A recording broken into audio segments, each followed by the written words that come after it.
Farmers are a feature of the picturesque Mercedes-Benz Grand Prix circuit in East London. The circuit is steeped in South African motorsport history, with another large and enthusiastic crowd on hand for rounds 11 and 12 of the Bankfin Touring Car Championship. A great deal of time and effort goes into promoting the Bankfin Touring Car Championship, with grid girls, autograph sessions and driver parades part of the overall package. The popular driver parades gives the fans a chance to see their favourite heroes without helmets and have become an important feature of the championship in recent seasons. Prior to the races, the drivers always look relaxed, but behind the scenes there are championship issues to worry about. After 10 rounds of the CS Series, reigning champion Janelle de Villiers and BP Nissan teammate Duncan Voss were sitting pretty at the top of the ladder. Behind them, only 9 points separated Terry Moss, Sean van der Linde and Chris Aberdeen, with Moss and van der Linde both former champions. In the Privateers Championship, Briton Mark Peters was clinging to an 8-point lead over Marco dos Santos. Motor racing is no different to any other sport when it comes to little setbacks. The BP Nissan team may be top dogs in the championship at the moment, but that doesn't mean that they're immune to setbacks. An unforeseen engine change forced Duncan Voss to sit out the qualifying session for round 11, with the second-place driver in the championship a reluctant spectator. Among the privateers, Nico van Rensburg in the Hillbank Nissan Sentra and George Bezetnote in the Nissan Engine Exchange Sentra came up with the second and third fastest time in the opening qualifier. With Marco dos Santos running into problems, it was British driver Mark Peters who was the fastest of the privateers, with the Duxbury Modems BMW over a second quicker than the two Nissans. Third place among the factory cars went to former champion Terry Moss in the Engine Audi, with Sean van der Linde, another former champion, second quickest in the Sassel BMW. To no one's real surprise, Janelle de Villiers in the BP Nissan Primera took his 7th pole position of the season and was a full second quicker than van der Linde.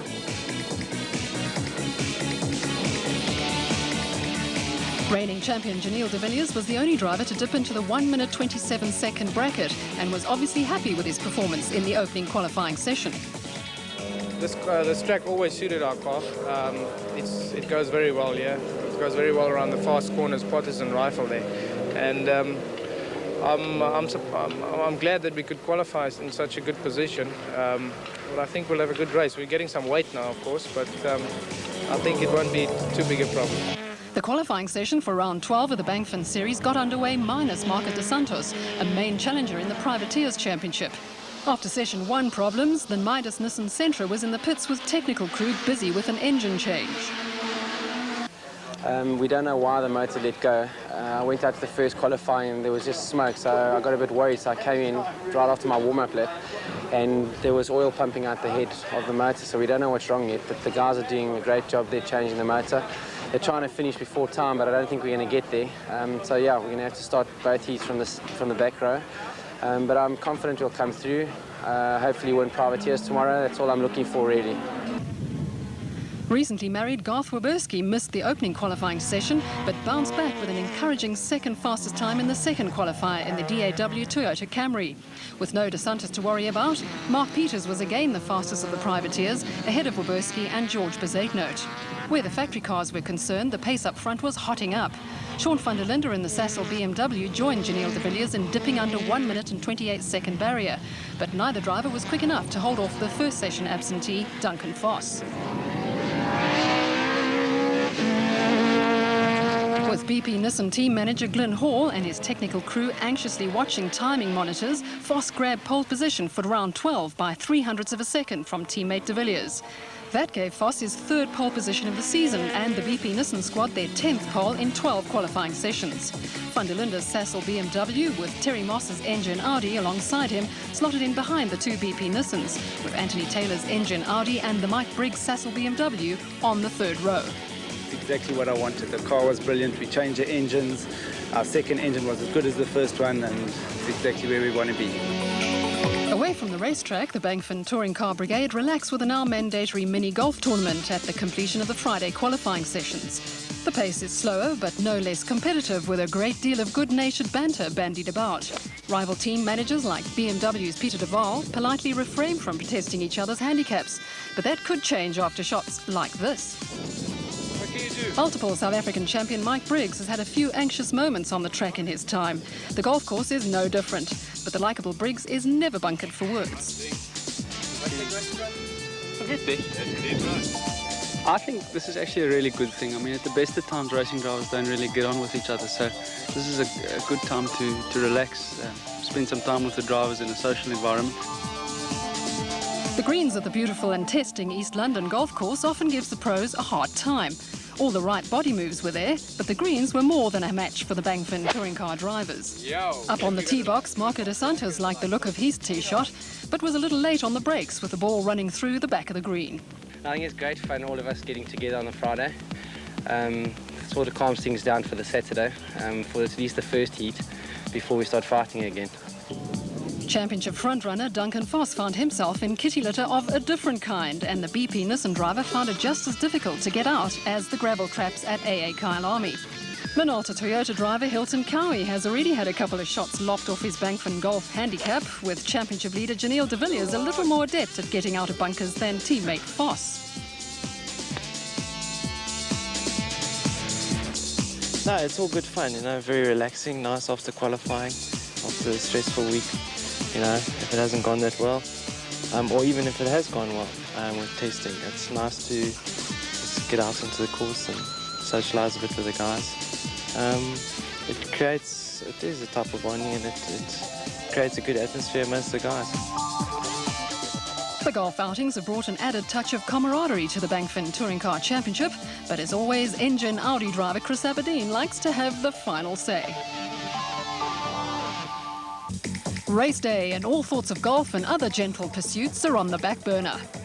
De Villiers and Van der Linde then on the front row of the grid for round 12 of the Bankfin Touring Car Championship. Row 2, Moss and Briggs. Row 3, Audi teammates Aberdeen and Taylor. Row 4, Cowie and Privateer Peters.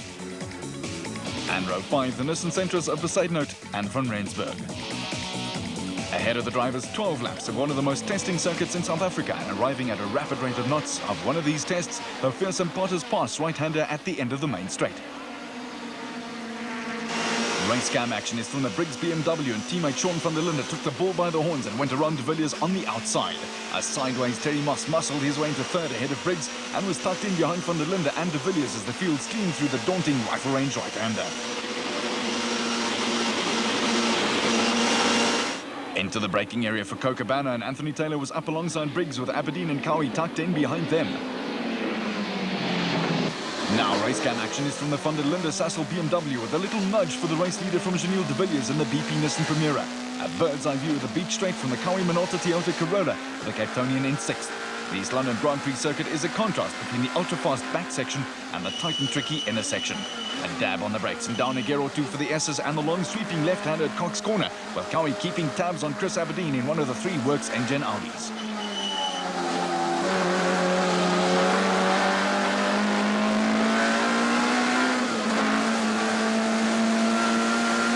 Sweep and up the hill to Beacon Bend with race leader Van der Linde taking a defensive line. De Villiers was tucked in behind him, with Moss electing to take the long way around Beacon.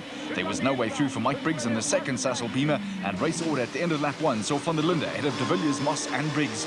Audi pair Taylor and Aberdeen were locked together with Cowie in their wake, with Mark Peters the first of the privateers in 7th in the Duxbury Modens BMW.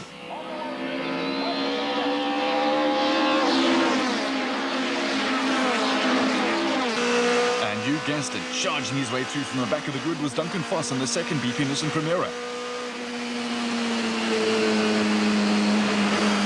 Foss had already picked off a couple of back markers and moved up yet another place here, where he went past Marco dos Santos through rifle range, with Nissan now tucked in behind the Peters BMW. Onto the brakes hard for Cochabana, and a fired-up Terry Moss was on the outside of the race leader Van der Linde and de Villiers. They don't come much tougher than Moss, but Van der Linde and de Villiers stood their ground with plenty of physical contact between the 3 touring car champions as they chased each other along the beach straight.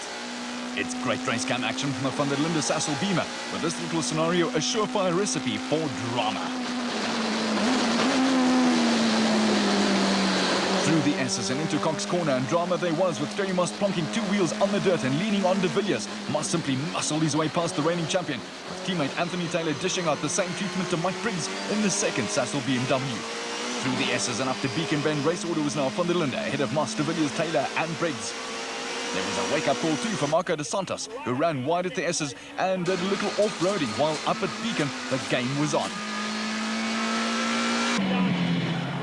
The Game worked like this. Moss was pushing Van der Linde, De Villiers was pushing Moss, and the BP Nissan Primera picked up some excess baggage by way of a wheel rim protector from the Van der Linde car. Briggs, Aberdeen and the Cowie Toyota were tucked in behind the front three, with Duncan Foss storming up to join the fray, while Mark Peters led the privateers. Lap 5, with Sean van der Linde still leading in the Sassel BMW. Neil de Villiers was back in front of Terry Moss, with a frantic scrap going on between the trio. The engine Audi did not look to have the straight line speed of the BMW or the Nissan Primera, and Moss was happy to drive his socks off to stay with him on the faster sections of the East London Grand Prix circuit. It was through the tight infield area that Moss came into his own, and he was throwing everything he had at de Villiers. In a cat-and-mouse game, race leader van der Linde, himself a former touring car champion, was under tremendous pressure from the reigning champion and another former champion. It was intriguing stuff, and the scrap up front saw to it that the trio were not putting a gap on those doing the chasing.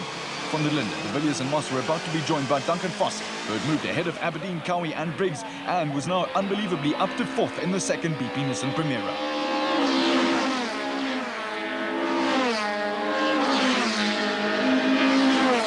Change up front, with de Villiers and Moss still chasing after leader Sean van der Linde, but the race claimed its first victim amongst the factory entries. It was Anthony Taylor who was the casualty, and he retired the third works engine Audi with a broken side shaft. Straight into the garage, more work for the technical crew and a spectator's role for Taylor as battle continued out on the racetrack. Race order was now van der Linde, de Villiers, Moss, Briggs and Cowie, who was manfully sticking to his guns in the Minolta Toyota Corolla. 3 or 4 places ahead of Cowie, the pressure was again on van der Linde, with de Villiers right on his bumper.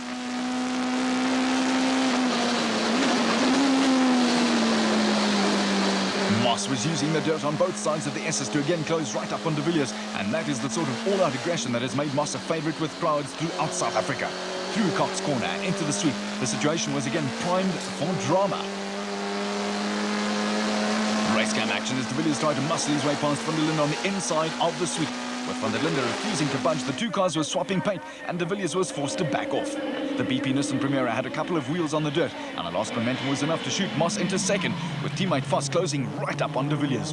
Van der Linde, Moss and the two BP Nissans were closely bunched as they emerged from Beacon Bend, with Moss in trouble down the long main straight.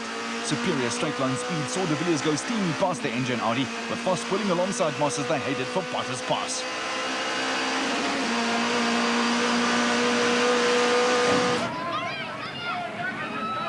And it's situations like this that bring out the best in Moss, and he stuck to his guns by riding around Foss on the outside. That takes a huge amount of courage and an awful lot of faith in the driver alongside you. Through rifle range, van der Linde was still at the front of a high-speed touring car train, with the 4 lead cars bunching up again under braking for the 90-degree right-hander at Kocabana. Race cam action is from the van der Linde Sassel Beamer, with de Villiers tucked in behind him as they charged up the beach straight. The S's and Cox Corner were where de Villiers could expect to come under attack from Moss, but this time around the engine Audi wasn't close enough for Moss to come up with any further heroics. Moss managed to close the gap on de Villiers through the twisty section and brought Foss along with him, but there was to be no change in the status quo. The 4 lead cars had opened up a good gap on 5th place Mike Briggs in the second Sassel BMW. Former champion Briggs had still to win in Sassel BMW colours, while behind him a miserable run of luck continued for Hilton Cowie and the Minolta Toyota squad. Cowie coasted to a halt at Kocabana with a broken throttle cable, contributing to another non-finish for the likeable Cape Townian. Lap 9, with Janelle de Villiers now ahead of Sean van der Linde, with Terry Moss again under attack from Duncan Foss down the main straight. It was a replay of the previous lap, with the BP Nissan Primera pulling alongside the engine Audi, and once again Moss girded his loins and drove around the outside of Foss at Potter's Pass at 200 plus k's an hour. The Moss-Foss act was shaping up as the star turn as the race entered its final stages, with Moss needing to be ahead of Foss when they arrived at the tight infield section. There was never any doubt that Foss was going to have a serious look down the inside at Kocabana Corner, but he had the door shut firmly on him by Moss. Along the beach straight, there were ominous little puffs of smoke from the back of the van der Linde BMW, with the Sassel car gradually losing ground to de Villiers. There was a little gap between van der Linde and Moss, and then more drama at the infield section. Race cam action from the van der Linde car, and at the entrance to the S's, Moss got the engine Audi all out of shape and took to the grass. He came back onto the circuit at the entrance to Cox Corner, and halfway around the sweeping left-hander there was contact between the BP Nissan Primera and engine Audi. Foss spun, and with the car stranded in the middle of the circuit, the Primera was hit midships by Mike Briggs. That little lot put both Foss and Briggs out, with de Villiers now ahead of van der Linde and Moss with 2 laps to go. Moss had lost ground to van der Linde, and had suddenly looked cut and dried for reigning champion de Villiers. retirement, and the late race shenanigans had moved leading privateer Mark Peters up to 5th overall in the Duxbury Motives BMW. Peters was not far behind Chris Aberdeen, who was up into 4th behind teammate Terry Moss. It was an encouraging performance from young Garth Waberski, who was 6th overall and 2nd amongst the privateers and a DAW Toyota Camry. George Besaidnout was next up in the Nissan Engine Exchange Sentra and was being chased by Nico van Rensburg's Hillbank Nissan Sentra and Brian and Tony Martin in the Toyota Corollas. But up front, it was now all over bar the shouting. Reigning champion Janelle de Villiers now had breathing space ahead of Sean van der Linde, with Terry Moss too far back to mount any sort of late race challenge on the Sassel BMW.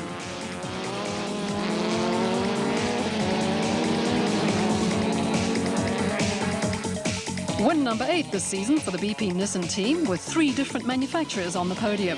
Mark Peters stretched his lead in the Privateers Championship, while for de Villiers it had been hard work. From the start, Sean got a better start than I, and he was in the lead, so it was very difficult to pass him. He blocked me very well, perfectly legal all over the spot. So it was a tight race. I battled to get past him, and then Terry was also in there. He was very good on the brakes down into Cocobana corner, and it really made it quite difficult. So I had to watch my mirrors and try and get past Sean. So at one stage they were both in front of me, but I managed to get past them, and it was really an exciting race. I actually felt good after the race. Glorious late winter weather at the Mercedes-Benz Grand Prix circuit in East London, with a large crowd settling down for round 12 at the Bankfin Touring Car Championship. Up the hill to Beacon Bend on the parade lap, and on the front row of the grid, the 2 BP Nissan Primeras of Janelle de Villiers and Duncan Foss. Row 2, the van der Linde BMW and Moss Audi. Row 3, the Taylor Audi and Briggs BMW. The Cowie Toyota and Aberdeen Audi on row 4, followed by privateer Mark Peters in the BMW. All systems go with mega horsepower let off the leash, with poleman Duncan Foss leading the charge to Potter's Pass. Side by side behind him were van der Linde and Janelle de Villiers, with what looked to be contact between the 2 cars, with a sideways Terry Moss going through on the inside in the engine Audi. It's tight up there. Race cam action from the Taylor engine Audi, with de Villiers down to 4th place behind Foss, van der Linde and Moss. Taylor is 5th as he goes through rifle range at more than 230 kilometers an hour, and then it's heavy on the brakes for Cocobana corner.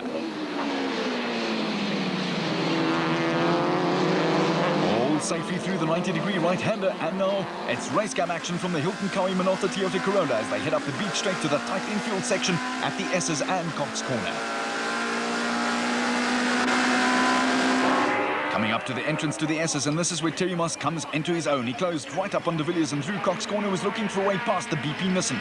Pressure for de Villiers with Moss on the inside as they exited Cox, but de Villiers had the better line for the sweep, and Moss had to give way, with Anthony Taylor now looking for a way around his teammate on the climb up to Beacon Bend. Ahead of the 2 Audis, Janelle de Villiers had managed to get inside the van der Linde Sassel BMW and was set up to move into 2nd.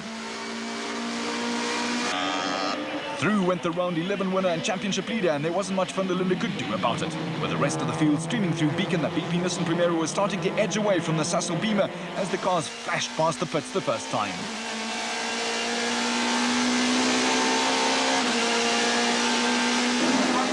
'94 Touring Car champion van der Linde is a determined character and was hanging in there as he and de Villiers chased after race leader Duncan Foss. Race cam action from the de Villiers car, with van der Linde right on the ragged edge through Potter's Pass and the super fast rifle range kick. Van der Linde wasn't letting de Villiers get away from him, and into the braking area at Cocobana was back on the rear bumper of the Nissan Primera. De Villiers was having to defend the inside line with Moss, Taylor, Briggs, Cowie, Aberdeen and leading privateer Mark Peters line astern through Cocobana.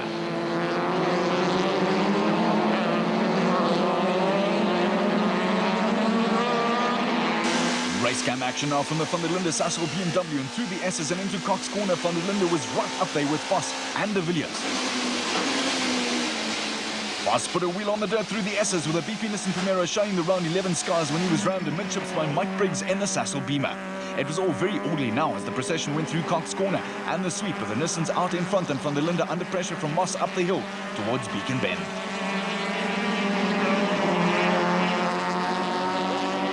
Sean van der Linde had Terry Moss alongside him in the braking area, but the inside line gave the Sassel BMW driver the advantage. The Beamer was clipped by the Audi as they emerged onto the main straight, with van der Linde returning the favour by leaning on Moss, who showed his displeasure with a brief wave of the hand.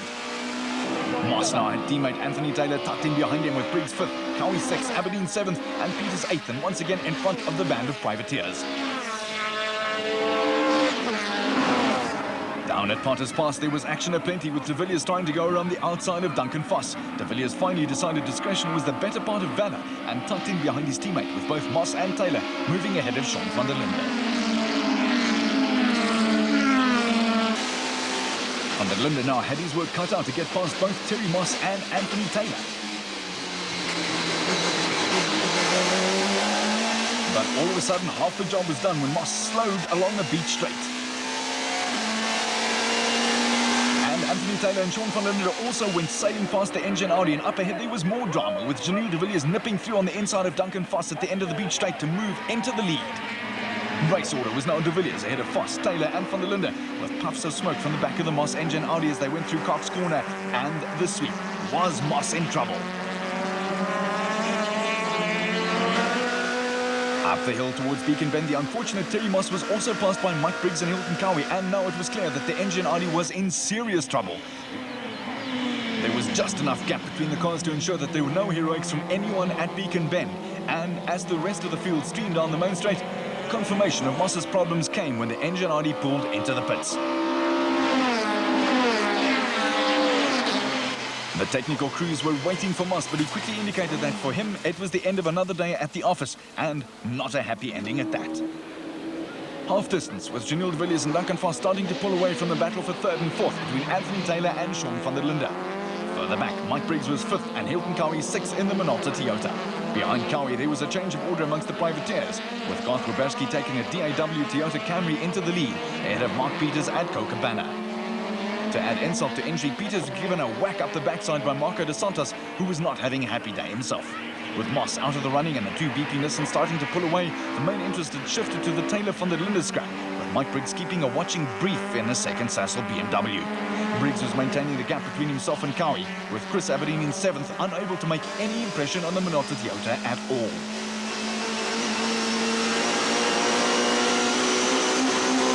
A very familiar Bankfin touring car scenario, with frontrunners Janelle de Villiers and Duncan Foss taking control of proceedings again. The Taylor van der Linde scrap was still alive, with Garth Waberski leading the privateers for the first time this season. Marco de Santos was running second to Waberski in the Duckham's Midas Nissan Sentra, with Mark Peters third, but about to go into the pits for quick repairs. After that nudge from de Santos, bodywork was rubbing on a tyre, and the temporary Peters absence elevated Brian Martin to third, Besaidnout to fourth, and Nico van Rensburg and Tony Martin also moving up the pecking order.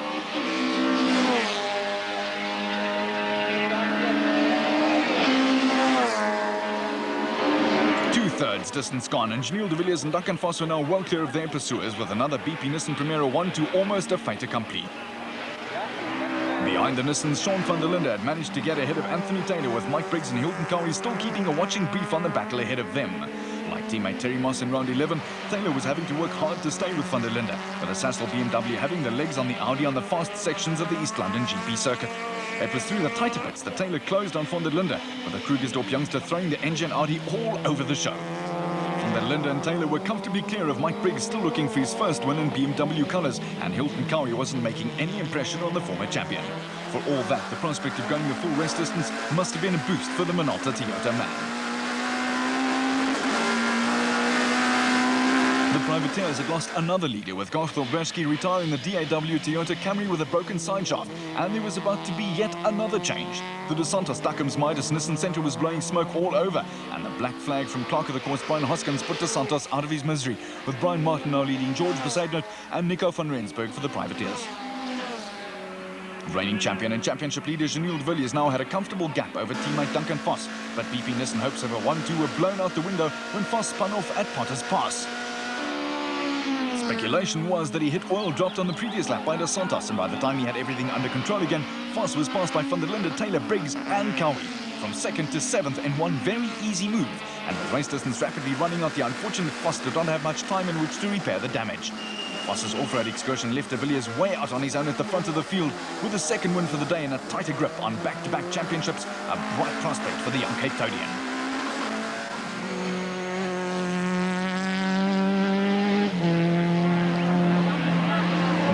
Voss's misfortune, however, did breathe some life back into the race. The van der Linde-Taylor battle was still in full swing, but now there was the prospect of Voss having to try and reclaim possessions from Cowie, Briggs and company. Taylor was now throwing everything but the kitchen sink at van der Linde, who had spent much of his day fighting off BP Nissans and engine Audis. Through the sweep and up towards Beacon Bend, Taylor was climbing all over van der Linde, but the Sassel Beamer had the edge in straight line speed, and the inside line at Beacon gave van der Linde the edge that enabled him to hold on to second for now.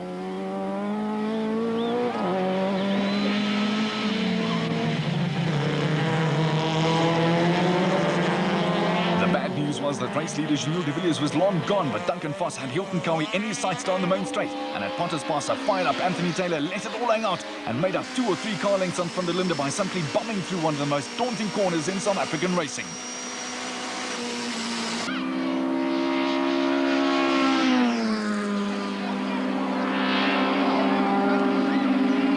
Down to the equally daunting rifle range, Taylor had the engine Audi's nose tied to the Sassel BMW's exhaust pipe, with the fun and games not yet over.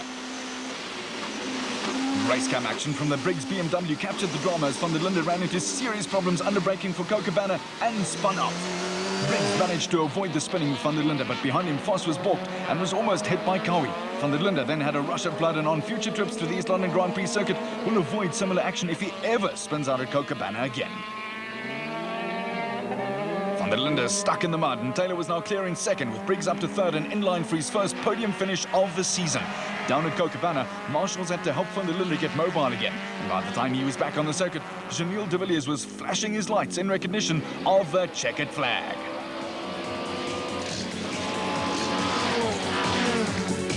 A double for de Villiers, great results for Taylor and Briggs, and a win for George Bezuidenhout in the privateers class in the Nissan Engine Exchange Centra.